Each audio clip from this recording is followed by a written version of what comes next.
Oh, yeah, now you remember it. Alright, so we're doing the last, probably the most ambitious video of the night. Yes, unfortunately it's taken a lot longer. That's my bad. Yeah. Trying to do 6 Kirby games at once. Late at night. Yeah. And we're both 56. Yeah, I think you said 50 cents.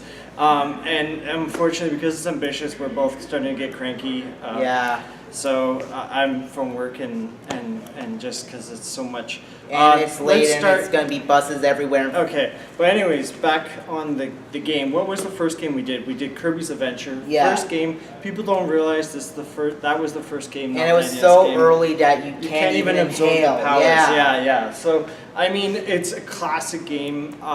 One of probably the best Game Boy games amongst many, classic games for the system like Turtles, Mega Man, etc. I don't know. I think it started a lot of cool things, but I don't think it's the game people really remember unless they grew up in that time period. Yeah. But then I think we went to number 2, right? Right. Yeah, and number 2 you have the hamster, Rick, the bird, whatever the bird's name is. Yeah. I can't remember. And then there's the cat, the fat cat that looks kind of like an anime character, which they... And then they expand upon that in Dreamland 3 with an AI partner, technically an AI partner. I'm not sure if it was a true AI partner or not. And that was a SNES game, right? Yeah. So, I mean, the first 2 games, there wasn't any color to them. But then the SNES game sort of has that distinctive look that you really color, like. yeah. Yeah, like it really was a pastel before Yoshi's Island and Yoshi's Story and all that. So I think that was like the first pastel game Nintendo did, really, as far as I know. Yeah, and then they got a texture upgrade with the crystal shards for the N64. Which came out in 2000. That, to be honest, the first level kind of, as you said, you thought it was kind of bland, but then once it got to later... I think bright colors with the NES. With the N64, it's a little bit hard for the... And then it's the checkerboard drawing kind of gave me a knee-jerk feeling that it kind of felt unfinished. Mm-hmm. But then once we got through and you saw like how it varies a lot. Like then I noticed varies a lot. Yeah, then I took my frustrations back. Mm-hmm. But we should also talk about the NES version, which allowed you to actually copy your powers and then absorb them. And so but I think my personal favorite has to be Superstar because it got everything right. It got the AI partners right. It got the controls right. Mm-hmm. Like, if you've noticed me seemed to be the easiest game out of all the ones we played. If you've seen me fumbling about the controls in like the earlier Kirby games, this is the reason why. Because I was so accustomed to Kirby on the SNES, to how everything works in Kirby on the SNES. Mm-hmm. Yeah. And even when I fumbled the controls, that was on my part because I made the controls, mapped the controls to weird different places. I think when Kirby, to me, I could be wrong. I mean, some people argue against it, but I think when it's just about Kirby without any extra characters, that's the Kirby I personally like. Either the original Game Boy one, or the NES one, or if you go to Crystal Shard, where it got more creative with the enemies and everything. Yeah. Well, not that the other games, but I really like creative, but just how they did Crystal it. Shards allowed you to take 2 powers at once. Yeah, and I liked the fact that there were a lot of bomb throwing. Yeah. I was not expecting in a Kirby game, you were just constantly throwing bombs. I'm like, that's not what Kirby does. He inhales stuff. Kirby's not a bomb thrower. That's what I thought. Exactly. And I just thought it was so weird after playing all the other games now. It's the game where Kirby likes to throw bombs, Bomberman or something. Exactly. So, yeah, each game is slightly different power-ups. They all have, interesting backgrounds, colorful, very dreamlike, surreal things you wouldn't see in real life.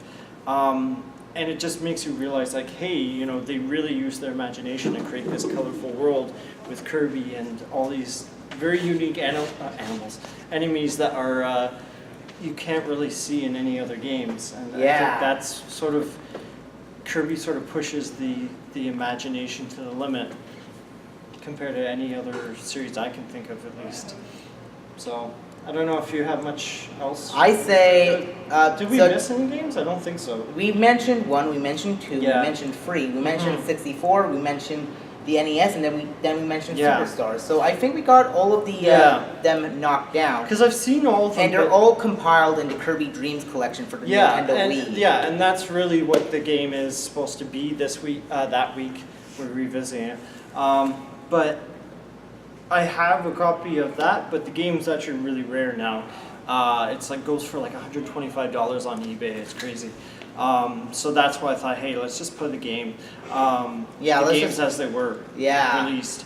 But the only difference really with the collection is there's a gallery kind of like Mega Man Collection, and it goes through a little bit of the history of the game. I don't think there was any like pictures or anything. Yeah, and then there's challenges, but we skimmed through and like they just look like mini, boss fights and mini enemies. Like it's sort of a maze you get through, kind of like Super Smash Brothers 64, where it's like hit the targets, like it's mazes like that, which look colorful and it looked cool.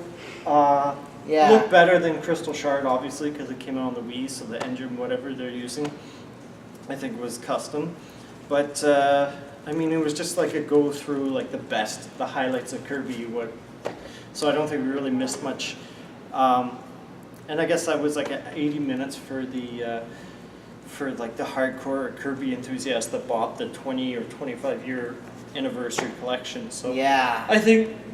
I think it's worth the replay value. I kind of, what's the messed up part is about this anniversary collection. Since it came out a few years ago, I'm not sure if it'd be cheaper to buy the original games or buy the collection at this point, because like the games are like 20 years old, right? So, yeah. Well, that depends on how expensive they are. Yeah, individually. It'd probably actually be cheaper to just pick up the collection. Yeah, I mean, cheapest would be to use an emulator, but if we're gonna go with the gray like, area, right? The morally gray area. Yeah. So, but no, I think this is this collection. If they re-released it, put it on the Nintendo eShop or something, then I think that would be something really cool for Nintendo to do. But Nintendo's not really like that on the whole release. They're not like they don't really remaster stuff. So. I mean, it's a great collection, and it really shows, I think, the best of Kirby. I can't think of any of the other games that would showcase the best of Kirby. There was a Wii game separately, I heard that was really good, but that's the only other Kirby game that's come since. Yeah. And I don't think it was as classic as I would say if the later games, earlier games, I mean. Now, I would recommend you pick up Kirby Dreams Collection, but if you need to collect only one Kirby game, it has to be Superstar. Mm-hmm. Do you agree or disagree? Well, I think it's one of that situation where like whatever game you grew up with, you're gonna be like, this is the best game, right? Like it's like the same first Star Wars film you saw. It's probably gonna be like that was your favorite Star Wars. Like so, if you grew up with Empire, that's gonna be your favorite. For me, Kirby's Adventure, I played I think before the Game Boy one, even though I sometime got the Game Boy one. So whatever, I mean. If you can get this collection for cheaper than $120 online, then yeah, go for it at a flea market or something. But I heard they didn't make a lot of copies, like maybe 100,000 to 500,000. That's really a short run for a video game. But yeah, I mean, they're great games. Check them out if you haven't checked them out. Check our Let's Plays, and they're really short Nick this really time. loves them. Yeah, for a change. Yeah, because we only agreed to do 3 levels because if we play through all of them, it was going to be.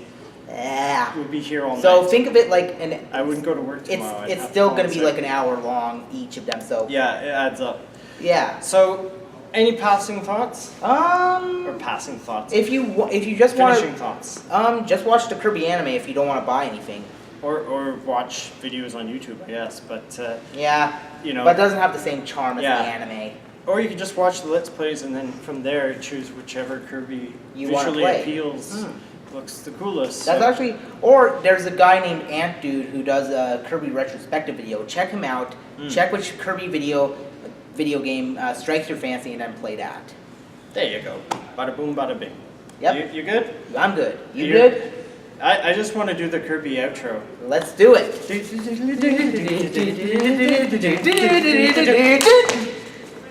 Adios, Keep on amigos. gaming, guys. Bye.